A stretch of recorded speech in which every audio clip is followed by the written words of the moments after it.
नमस्ते बच्चों।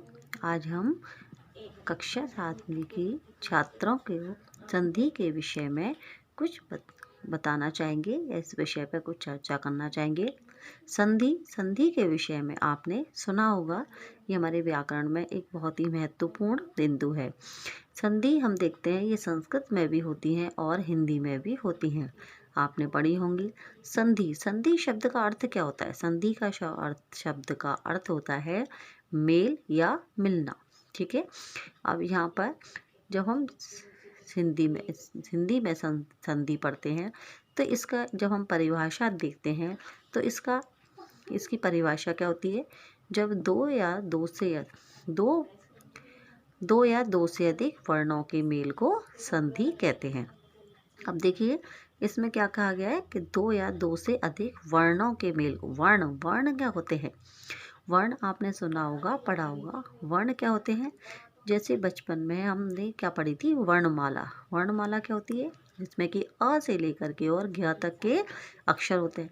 इन सभी को क्या कहा जाता है? वर्ण कहा जाता है। ठीक है। अब इनमें क्या होते हैं? कुछ इनमें स्वर भी होते हैं और व्यंजन भी होते हैं। तो इस प्रकार से संधि जो होती है वहाँ पर स्वरों और व्यंजनों का मेल होता है उसमें। तो उसे हम क्या कहते हैं? दो या दो से अधिक वर्णों के मेल को हम क्या कह देते हैं? संधि कहते हैं। ठीक है। अब देखेंगे हम संधि के भेद। संधि के मुख्य रूप से 3 प्रकार होते हैं, 3 भेद होते हैं। पहला होता है स्वर संधि, दूसरा होता है व्यंजन संधि और तीसरा होता है विसर्ग संधि। अब देखिए इसमें सबसे पहली होती है स्वर संधि। इसका दूसरा नाम अच संधि भी होता है। अच का अर्थ क्या होता है? अच का अर्थ होता है स्वर। अब देखिए स्वर क्या होते हैं? स्वर हम हिंदी भाषा में पढ़ते हैं। अ आ ई उ री री ए आई ओ औ। ठीक है। इस प्रकार से ये 11 स्वर होते हैं और संस्कृत में इनकी संख्या 13 होती है, लेकिन हिंदी में ये 11 स्वर होते हैं। ठीक है। अब देखिए दूसरी संधि होती है व्यंजन संधि। ठीक है। व्यंजन संधि या हल संधि। इसी व्यंजन संधि का दूसरा नाम है हल संधि। ये जो व्यंजन होते हैं उन्हें क्या कहते हैं? क से लेकर के और ह तक के जो वर्ण होते हैं उनको हल कहते हैं। ठीक है। इसलिए इस संधि का नाम हल संधि भी होता है। उसी प्रकार से जिस प्रकार से कि जो स्वर होते हैं 11 उनको अच भी कहते हैं, इसलिए इस पहली वाली संधि का नाम स्वर संधि या अच संधि होता है। और दूसरी का नाम जो व्यंजन होते हैं क से लेके ह तक, इनका नाम क्या होता है? इसको हल कहते हैं, इसलिए संधि का नाम हल संधि भी होता है। तीसरी होती है विसर्ग संधि। ठीक है। विसर्ग संधि, इसमें क्या होता है? जब विसर्ग किसी भी स्वर या व्यंजन में परिवर्तित होते जाते हैं या विसर्ग के स्थान पर कोई परिवर्तन होता है उसे हम विसर्ग संधि कहते हैं। अब देखिए बच्चों, आज हम सबसे पहली संधि पढ़ेंगे स्वर संधि या अच संधि। अब देखिए अभी हमने बताया था आपको कि हिंदी में 11 स्वर होते हैं। तो अब हम जब स्वर संधि की परिभाषा पढ़ते हैं तो इसमें क्या होता है? दो स्वरों के परस्पर मेल को स्वर संधि कहते हैं। दो स्वरों के परस्पर जब दो स्वर आपस में मिलते हैं तो उसे हम क्या कहते हैं? स्वर संधि कहते हैं। अब देखेंगे स्वर संधि के भेद कि स्वर संधि के कितने भेद होते हैं। मुख्य रूप से इसके भेद 5 होते हैं, वैसे और भी होते हैं, लेकिन मुख्य रूप से इस संधि के 5 भेद होते हैं। जैसे कि पहली होती है यण संधि। ठीक है।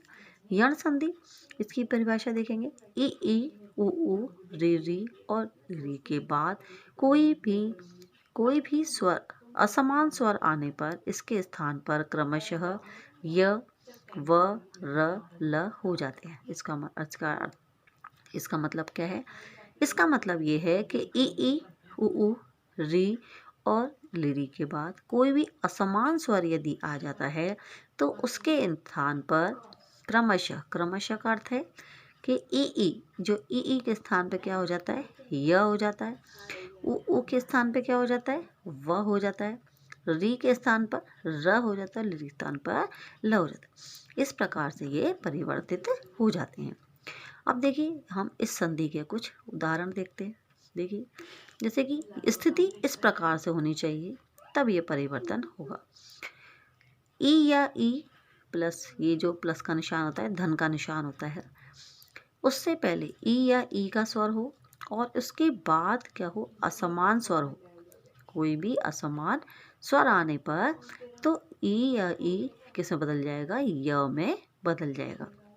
या ये कह सकते हैं कि जब प्लस से पहले ई या ई का स्वर हो और प्लस के बाद कोई भी असमान स्वर हो। असमान स्वर का मतलब ये होता है कि यहाँ ई का स्वर है तो यहाँ पे सामने ई का स्वर नहीं आना चाहिए। ई के अलावा कोई भी स्वर हो तो ये जो ई है वह किस में बदल जाएगा, य में बदल जाएगा।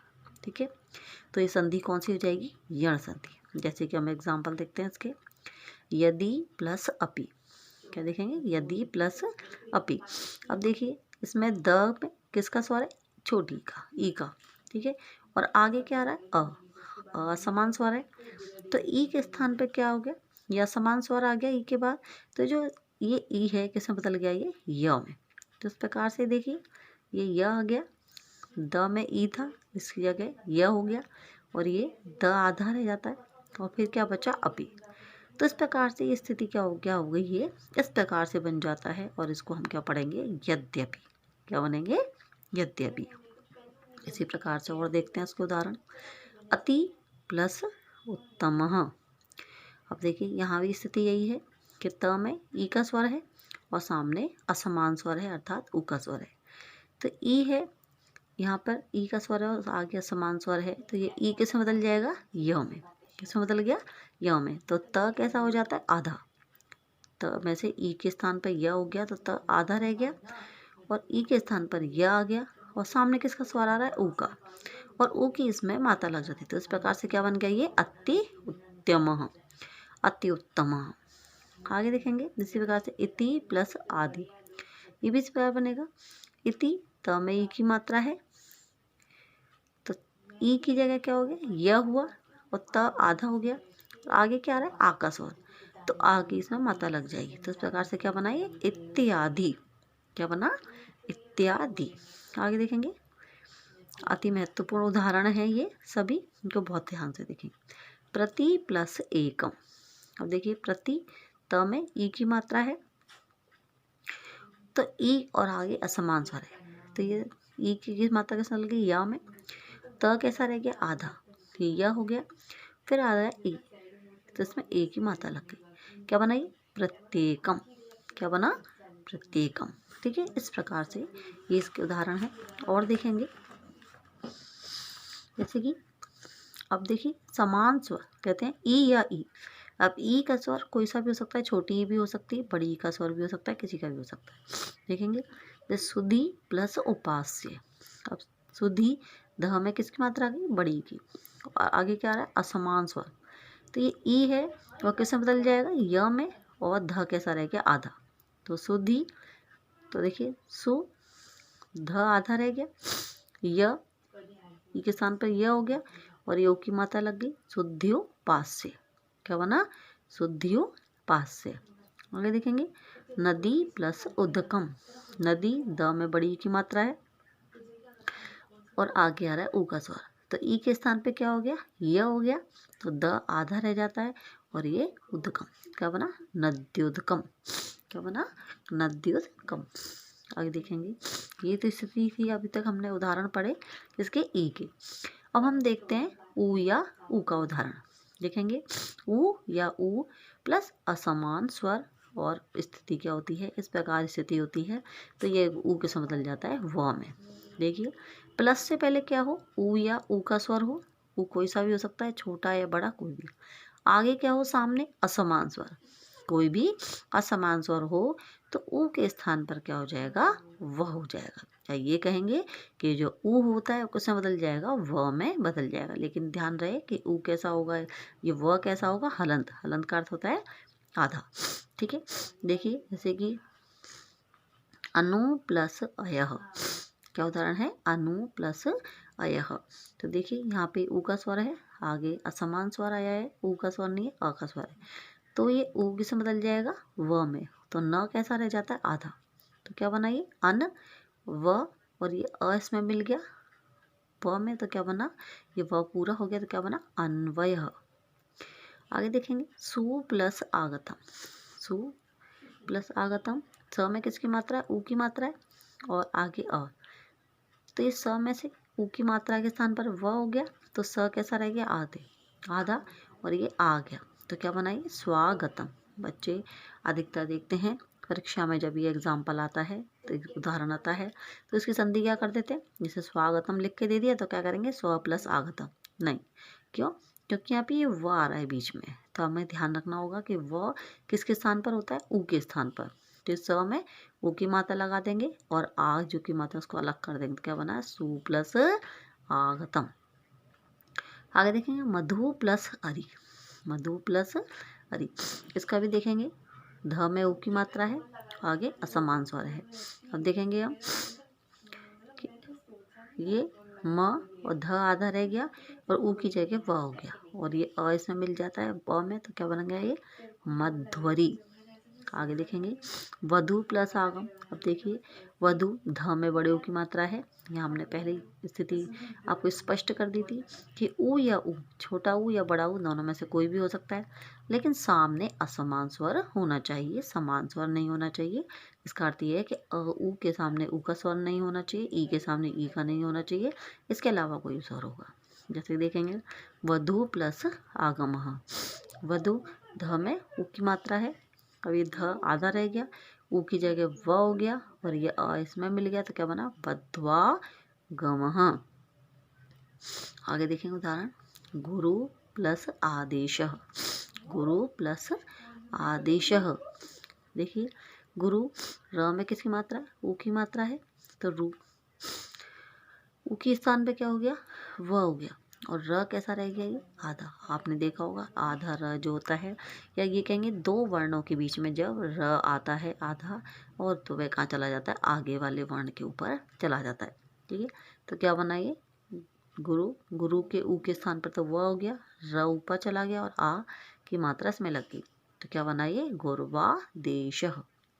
आगे देखेंगे साधु प्लस इति, साधु प्लस इति, तो साधु ध में ऊ की मात्रा है और ये ई, ठीक है, और ऊ के स्थान पर ये व हो गया है ना, और देखिए ई की मात्रा ध में लगी और ये ती, तो क्या बना है, साध्विति। अब देखते हैं री, देखते हैं री या री हो और उसके आगे क्या हो, असमान स्वर हो, तो किसमें बदल जाएगा, ये र में।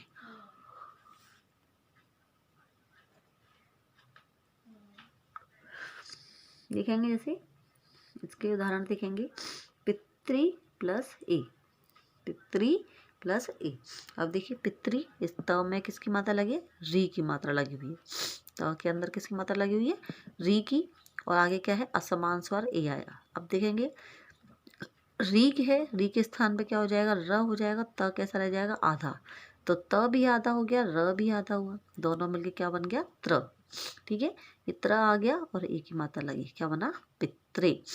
इसी प्रकार से देखेंगे मातृ प्लस आज्ञा, मातृ में देखेंगे री की मात्रा है, री के स्थान पर र हो जाता है और त कैसा रह जाता है, आधा, तो क्या बना है, मातृ, और आ की इसमें मात्रा लग गई, क्या बना, मात्राज्ञा। भ्रातृ प्लस उपदेश, भ्रातृ, भ्रात और त में री की मात्रा लगी हुई है, तो री किसमें बदल गया, ये र में, त आधा हो गया, त और र मिलके क्या बना, त्र, और ये आगे ऊ की मात्रा, क्या बना, भ्रातृपदेश, ठीक है। इस प्रकार से ये इसके कुछ उदाहरण हैं। आगे हम देखते हैं अयादि संधि, ठीक है, आगे हम देखेंगे अयादि संधि। अयादि संधि, ये भी आपने शायद इसके विषय में कुछ पढ़ा हो। इसकी परिभाषा देखते हैं, ए ऐ ओ औ के स्थान पर क्रमशः अय, आय, अव और आव हो जाता है बाद में कोई भी स्वर आने पर।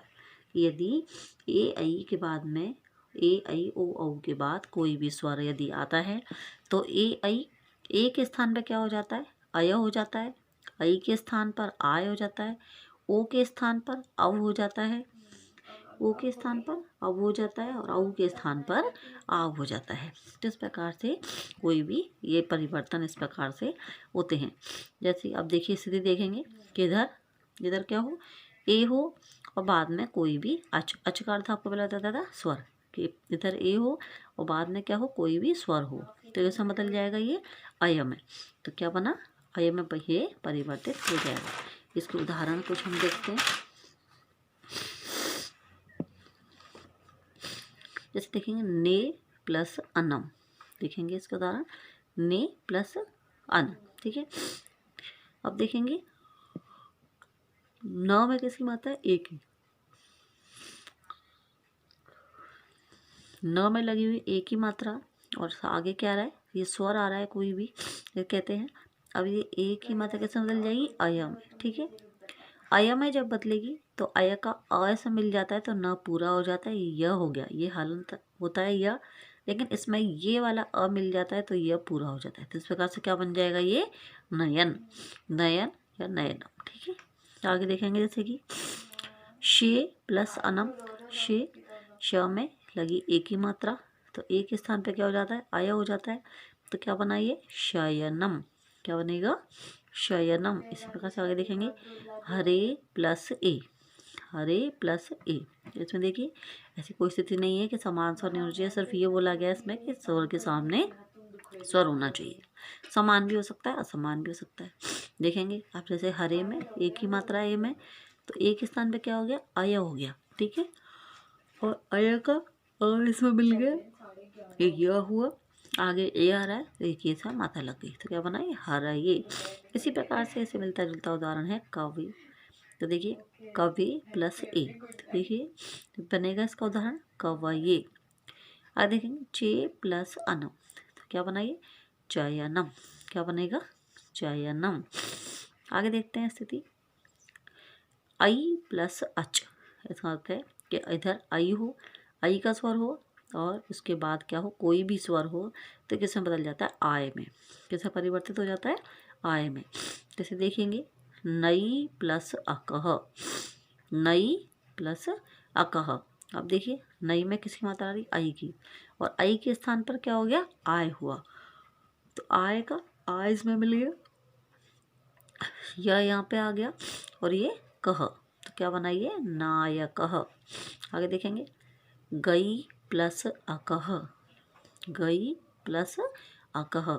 देखेंगे तो गई में आई की मात्रा लगी, आई के स्थान पर क्या हो गया, आय हुआ, तो इस प्रकार से क्या बनाई गायकह, क्या बनेगा गायकह। आगे देखेंगे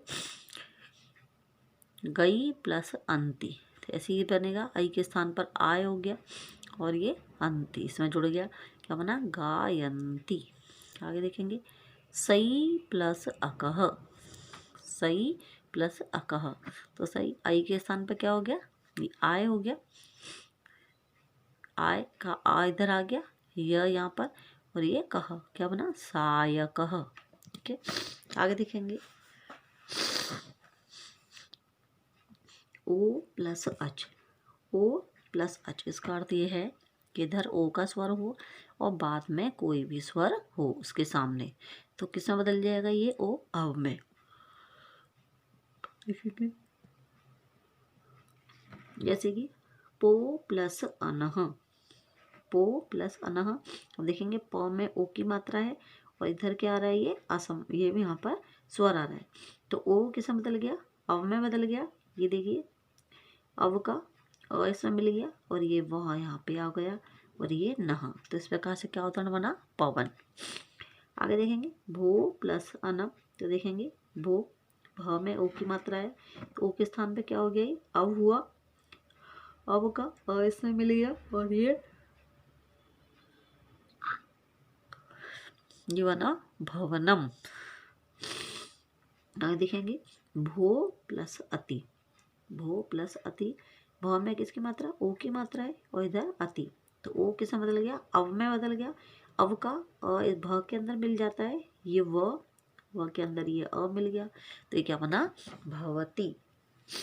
आगे देखेंगे गो प्लस ऐषणा, गो, अभी देखिए ओ की जगह क्या हो जाता है, अव हो जाता है, हमने पढ़ा, तो अव का अ इसमें मिल गया ग में, ये व हो गया, इधर क्या आ रहा है ए का स्वर आ रहा है, क्या बना ये, इसमें मिल गया तो क्या बना गवेषणा। आगे देखें विष्णु प्लस ई है, क्या बना विष्णु प्लस ई है। अब देखिए विष्णु में भी ओ का स्वर आ रहा है, विष्णु में ओ का स्वर आ रहा है तो ओ के स्थान पर क्या हो गया अव हो गया, अव का अ इसमें मिल गया वो ये है और ये ई की मात्रा लगी, क्या बना विष्णुवीह, क्या बना विष्णुवीह।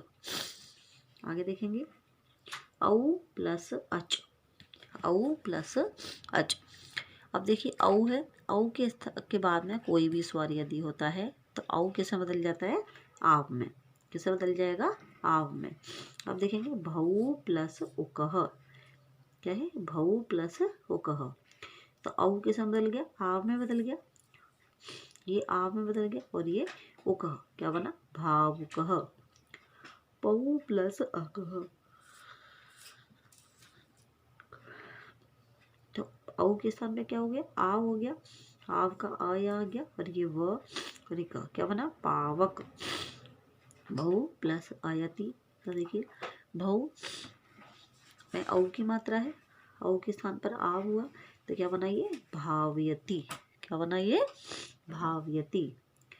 इस प्रकार से ये हमने ये स्वर संधि के कुछ दो भेद पढ़े थे, इनको ध्यान से पढ़ेंगे और समझेंगे। धन्यवाद।